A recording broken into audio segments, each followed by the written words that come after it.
나오미는 남편과 사별한 후에 아들들 먼저 떠나보내고 아무것도 가진 것 없이 베들레헴으로 다시 돌아오게 됩니다. 나오미에게 남은 것이라고는 남편과 사별한 며느리 룻이 전부 다이죠. 모압에서 베들레헴까지 거리가 한 80km 된다 그래요. 여자의 걸음걸이로 하면 나오미와 룻이 걸으면 최소한 일주일 이상을 걸어야지 돌아갈 수 있는 거리입니다. 나오미하고 룻 두 사람이 걸어오면서 어떤 얘기를 했을까요? 나오미의 마음이 얼마나 복잡했을까요? 나오미는 룻을 보면서 한편으로는 고맙고 한편으로는 가슴이 아팠을 것입니다. 저 한창 나이에 며느리가 외국까지 따라와서 어떻게 살아야 하나, 이런 생각하지 않았을까요? 또 베들레헴에 도착했을 때 사람들이 뭐라 그럴까 신경이 많이 쓰였겠죠. 떠날 땐 재산도 많고 남편도 있고 아들들도 있었는데 다 잃어버리고 텅 비어서 돌아오게 되었습니다. 가지 말라고 말리는 사람들도 있었겠죠. 그런데 또 모함 여자를 며느리로 맞아서 둘이 돌아와요. 사람들이 얼마나 수군거릴까요? 베들레헴에 가까워질수록 사람들의 말과 웃는 소리가 나오미의 귀에 들리는 것 같습니다. 나오미와 룻이 베들레헴에 도착하자 온 성읍이 그들의 이야기로 가득하게 됩니다. 저희 어머니가 원래 그 동네 이런 데 관심이 없으시거든요. 근데 어느 날 딱 갔더니 동네의 모든 소식을 다 알게 되셨어요. 약국은 왜 문을 닫았고 거기 있는 식당은 어떻게 공사를 하게 됐는지 다 알게 됐어요. 그래가지고 어떻게 그런 걸 다 아시냐 그랬더니 미용실을 바꾸셨대요. 가서 머리하는 동안 2시간 동안 그 동네 오래 살았던 할머니들이 온갖 얘기를 다 하는데 듣다 보면 동네 소식을 다 알게 됐다 그래요. 나오미의 이야기도 베들레헴 성읍에 그렇게 다 퍼져나간 것이죠. 고향 친구들이 달려와서 나오미의 손을 잡아줍니다. 이가 나오미냐? 나오미를 알던 사람들이 놀라지 않을 수가 없었겠죠. 아니 얼굴이 이게 뭐야? 아이고 어떡하다가 이 모양이 되었어. 손을 잡고 반겨주고 같이 슬퍼했겠죠. 20절과 21절에서 나오미가 말합니다. 나오미가 그들에게 말하되 나를 나오미라 부르지 말고 나를 마라라 부르라. 이는 전능자가 나를 심히 괴롭게 하셨습니다. 내가 풍족하게 나갔더니 여호와께서 내게 비어 돌아오게 하셨느니라. 여호와께서 나를 징벌하셨고 전능자가 나를 괴롭게 하셨거늘 너희가 어찌하여 나를 나오미라 부르느냐. 나오미란 이름은 기쁨, 즐거움이란 뜻이죠. 나오미야, 나오미야 부르면 뭐라고 부르는 거예요? 기쁨아, 기쁨아 부르는 거죠. 나오미가 나를 기쁨이라 부르지 말고 나를 괴로움이라 말하라 불어라. 내 얼굴을 봐라. 어디가 기쁨이 있느냐. 이런 의미인 거죠. 나오미의 고통이 얼마나 컸던지 나오미는 이렇게 얘기합니다.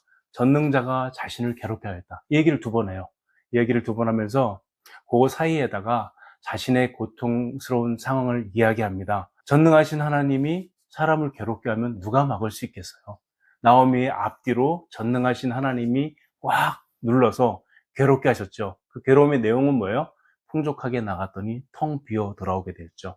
남편도 아들들도 재산도 다 잃었습니다. 그렇게 돌아왔는데 나오미는 이게 뭐라고요? 하나님께서 주신 징벌이다. 이렇게 말하고 있습니다. 전능하신 하나님이 나를 불러서 이렇게 하셨다. 그런데 나오미의 이 말은 단순히 친구들에게 하는 하소연이 아닙니다.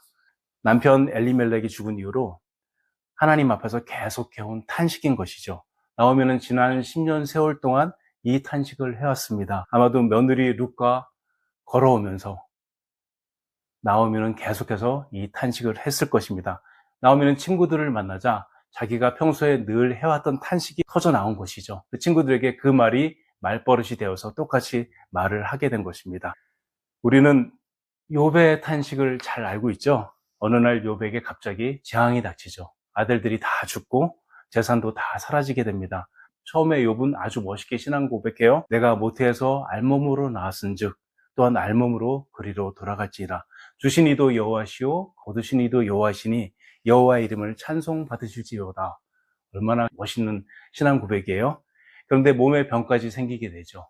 욥의 아내가 욥을 저주하죠. 하나님을 욕하고 자살하라. 욥의 탄식이 시작됩니다. 얼마나 그 신음이 깊었는지 자기가 태어난 날을 저주하죠. 욥이 입을 열어 자기의 생활을 저주하니라. 내가 난 날이 멸망하였더라면 사내 아이를 배웠다고 한 날도 그리 되었더라면. 나오미도 지금 하나님 앞에 탄식하고 있는 것입니다. 하나님, 왜 저에게 이렇게 하십니까? 하나님 막으실 수 있는 분이신데 하나님 저를 왜 벌하십니까? 하고 나오미가 지금 탄식하고 있는 것입니다. 나오미가 풍족하다가 모든 것을 다 잃은 것처럼, 기쁘게 살다가 괴로운 인생이 된 것처럼 우리들도 살다 보면 마라의 쓴물을 마시는 것 같이 슬픈 날을 만날 때가 있습니다. 고난은 예고 없이 우리를 찾아오죠. 고난이 힘들어도 하나 정도는 견딜만 합니다. 두 개도 괜찮아요. 그런데 고난은 끊임없이 우리를 찾아옵니다. 아직 첫 번째 고난도 끝나지 않았는데 또 다른 고통이 우리를 찾아와서 짓누르죠. 고난은 몸도 마음도 지치게 만들고 세월도 다 가게 만듭니다. 그래서 그런지 시편에는 탄식시가 가장 많습니다. 여호와여, 어느 때까지니까 나를 영원히 잊으셨나이까? 나를 아는 이도 없고 피난처도 없고 내 영혼을 돌보는 이도 없나이다. 내 하나님이여, 어찌하여 나를 버리셨나이까? 탄식은 하나님 앞에서 우는 것입니다. 불신앙의 불평하고는 사실은 좀 다르죠. 민수기에 보면 이스라엘 백성이 하나님 앞에 불평하죠. 애굽에서 먹던 고기, 부추, 마늘이 먹고 싶다고 하나님 앞에 불평하고 원망합니다. 차라리 애굽으로 돌아가서 노예로 사는 것이 더 낫겠다고 불평하죠. 이 사람들의 문제는 뭐예요? 하나님 앞에 불평을 쏟아넣었지만 하나님 앞에 간구하지는 않았습니다. 자기들 마음속에 있던 불신앙이 밖으로 나타난 것이죠. 나오미의 탄식도 얼핏 보기에는 이들이 한 것처럼 하나님을 향한 원망으로 보입니다. 그런데 성도의 탄식은 믿음이 있기 때문에 하나님께 아뢰는 믿음의 호소입니다. 때로는 원망처럼 보이고 때로는 어리석은 말로 하나님 앞에 말하기도 하지만 사실은 하나님 앞에 하나님 저를 제발 돌아봐 주시옵소서 하고 탄식하는 것이죠. 사랑하는 여러분, 혹시 어떤 고난 속에 있습니까? 어떤 일로 괴로워하고 있습니까? 혹시 남들도 모르게 말할 수 없이 부끄러운 일로 고통당하고 있지 않습니까? 하나님 앞에 나아가서 우리의 고통을 말하고 봅시다. 하나님이 하시는 일이 이해가 가지 않습니다. 하나님 왜 저에게 이렇게 합니까? 왜 저에게는 이런 일이 일어나야 합니까? 시편 기자가 자기에게 일어난 일을 이해할 수 없다고 말한 것처럼, 욥이 탄식한 것처럼, 나오미가 자신의 고통이 하나님께서 벌하시는 거라고 탄식하는 것처럼 우리도 우리의 고통을, 우리의 문제를 가지고 하나님 앞에 가서 탄식해야 합니다. 왜냐하면 우리의 고통을 해결해 줄 수 있는 유일한 분은 하나님이시기 때문입니다. 하나님이 제일 싫어하는 사람이 어떤 사람이냐면 자신의 문제를 스스로 해결하는 사람입니다. 그런 사람은 하나님을 찾지 않고 하나님 앞에 나가서 탄식하는 게 무엇인지 알지 못하는 사람입니다. 성도의 탄식은 간구로 바뀌게 되고 간구는 찬양과 감사로 바뀌게 되죠. 탄식은 우리의 문제를 해결해주는 가장 좋은 방법인 것입니다. 그런데 요즘에 탄식하는 분들이 계속 줄어들고 하나님 앞에 가서 탄식하는 대신 자신의 모든 문제를 병원에서 해결하려고. 어떤 분들은 성경에서 항상 기뻐하고 범사에 감사라 그랬는데 왜 그렇게 탄식하면서 사냐? 왜 그렇게 우울하게 사냐고 말합니다. 이 말이 맞을까요? 신앙이 성숙하면 감사해야지. 어려운 일을 만나도 기뻐해야지. 이 말이 맞는 것 같아요. 예수님 믿는 사람은 늘 웃고 다니고 기쁜 일이나 슬픈 일이나 아픈 일을 만나도 바보처럼 웃고 다니는 것이 신앙이 좋은 것일까요?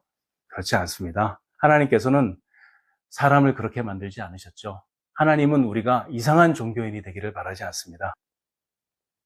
권사님 중에 한 분이 계셨는데 굉장히 좋은 분이에요. 남편 장로님이 사업이 부도가 났어요. 완전히 다 망해서 정말 요즘 세상에도 길거리로 나앉게 되었습니다.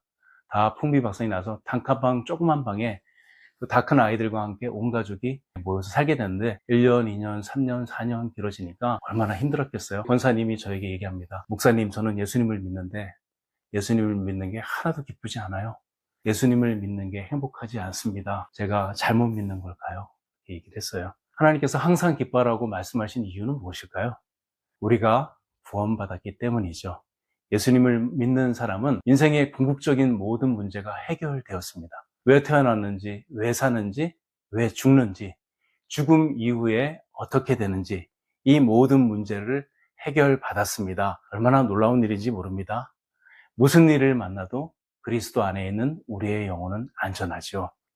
하나님께서 우리를 위해서 자신의 아들을 주시고 우리의 모든 문제를 이렇게 해결해 주셨습니다. 찬송가 304장을 작곡한 레만 목사의 이야기를 우리 많이 들어서 알고 있죠. 유명한 일화죠. 어느 날 대서양을 건너던 배가 침몰하면서 자식들이 다 죽게 됩니다. 그리고 갑자기 은행이 파산해서 자신의 재산도 다 잃어버리게 되죠. 아내와 함께 바닷가에 있어서 목사님이 얘기합니다. 여보, 우리가 모든 걸 다 잃었지만 하나님의 사랑이 얼마나 크고 놀라운지 몰라. 하늘을 두루마리 삼고 바다를 먹물 삼아도 하나님의 사랑을 다 기록할 수 없어. 우리가 범사에 감사하는 이유는 뭘까요? 우리를 구원해 주신 하나님의 은혜와 사랑이 너무 크고 감사해서 다른 작은 일들, 좋은 일이나 슬픈 일이나 고통을 만나도 하나님 감사합니다 하고 말할 수 있는 거죠. 그렇다고 이 말씀이 하나님 앞에 탄식하지 말라거나 슬퍼하지 말라는 말씀이 전혀 아니죠. 하나님께서는 사람을 그렇게 만들지 않으셨습니다. 예수님도 때로는 슬퍼하시고 예수님도 내 마음이 심히 고민되어 죽게 생겼다 이렇게 탄식하셨죠. 그리고 하나님 앞에서 심하게 우시며 탄식하셨습니다. 예수님을 믿는 것은 어떤 사람이 말하는 것처럼 고통을 잊게 해주는 진통제나 고통을 잊어버리게 하는 마취제가 아닌 것이죠. 성경은 반대로 우리가 고통을 분명히 바라보게 하시고 이 고통을 가지고 하나님 앞으로 나아가라고 말씀하고 있습니다. 하나님 앞에 나아가서 탄식하고 울라고 말하는 것이죠. 왜냐하면 하나님 아버지는 탄식하는 자녀의 고통을 외면하지 않기 때문입니다. 12절에서 이렇게 말합니다. 나오미가 모압 지방에서 그의 며느리 모압 여인 룻과 함께 돌아왔는데 그들이 보리 추수 시작할 때 베들레헴에 이르렀더라. 나오미는 아직 탄식하고 있지만 하나님은 이미 나오미를 위해서 다음 섭리를 준비하고 계셨습니다. 바로 룻과 보리 추수지요. 하나님의 일하심이 정말 놀랍습니다. 나오미를 통해서 룻을 전도하시고 룻은 나오미의 텅 빈 상태를 채우는 그릇이 되게 하셨죠. 하나님은 나오미가 남편과 사별하고 아들들을 떠나보내는 그 고통의 순간에도 나오미와 함께 하셨습니다. 성경이 말하는 복된 인생은 뭘까요? 고난도 없고 슬픔도 없고 마음에 원하는 것들은 언제든지 이루어지는 것이 복된 인생이 아닙니다. 성경이 말하는 복된 인생은 인생의 최악의 고난을 만났을 때도 하나님이 함께 하신다는 사실을 믿고 그 하나님을 의지하면서 주께서 주신 인생을 살아내는 것이 복된 인생이라고 말합니다. 나오미도 고난을 맞아서 탄식하면서 자신이 처한 처지와 환경에서 그 인생을 살아낸 것이죠. 그런데 나오미와 룻의 이야기는 단순히 룻이 나오미를 봉양하고 나오미가 룻을 통해서 복을 받았다 그런 이야기가 아니죠. 하나님께서 불행을 당한 이 두 여인을 통해서 인류를 구원하시는 구속의 역사의 한 부분이 되게 하셨습니다. 다윗 왕의 중조 할머니가 되고 보리 추수는 룻과 보아스가 만나는 배경을 만들어 주죠. 룻과 보아스의 후손으로 예수 그리스도께서 오십니다. 하나님께서는 지금도 그렇게 일하십니다. 우리의 평범한 일상이 하나님이 일하시는 무대가 됩니다. 하나님은 우리의 일상을 통하여서 구속의 역사를 이루어 가십니다. 우리의 일상은 하나님의 큰 일을 이루는 무대가 됩니다. 그 과정에서 우리가 눈물을 흘리고 우리가 탄식할 때 하나님은 그 눈물을 보시고 그 탄식을 들으시고 우리의 평범한 삶 뒤에서 우리 보이지 않게 일하시는 것입니다. 하나님이 나오미의 탄식을 들으시고 룻과 보리 추수를 준비하신 것처럼 하나님은 지금도 우리의 일상 뒤에서 우리의 탄식을 들으시고 우리를 위해서 다음 섭리를 준비하고 계십니다. 이 사실을 믿으시기 바랍니다. 우리가 고난과 실패 속에서 희망을 가질 수 있는 이유가 여기에 있습니다. 하나님은 우리를 위해서 또 다른 섭리를 준비하고 계십니다. 이 사실을 기억하시기 바랍니다. 이 사실을 믿으시고 하나님 앞으로 우리들의 고통을 가지고 나갑시다. 그리고 하나님 앞에 탄식합시다. 하나님이 우리의 눈물을 닦아주시며 우리의 고통을 위로해 주시고 우리를 위해서 준비하신 다음 섭리를 보게 하실 것입니다. 이 사실을 꼭 기억하셨으면 좋겠습니다. 기도하겠습니다. 아버지 하나님 은혜에 감사합니다. 나오미가 룻이 고통과 슬픔 가운데서도 하나님을 의지함으로 일상을 살아내며 또 하나님 앞에 자신들의 모든 문제를 가지고 탄식한 것처럼 우리들도 그렇게 살아내기 원하옵니다. 저희의 고통과 아픔을 가지고 주 앞으로 나가서 탄식할 때 저희의 눈물을 보시고 저희를 위하여 준비하신 예비하신 섭리를 볼 수 있게 저희의 눈을 열어주셔서 하나님을 의지하고 살아가는 기쁨이 저희 가운데 있게 하여 주시옵소서. 고난이 끝이 아니라 하나님께서 예비하신 위대한 일들이 있음을 보게 하시고 작은 일을 통하여 큰 일을 이루시고 저희의 일성을 통하여 기적을 이루시는 하나님의 은혜를 맛보게 하여 주시옵소서. 예수님의 이름으로 기도드립니다. 아멘.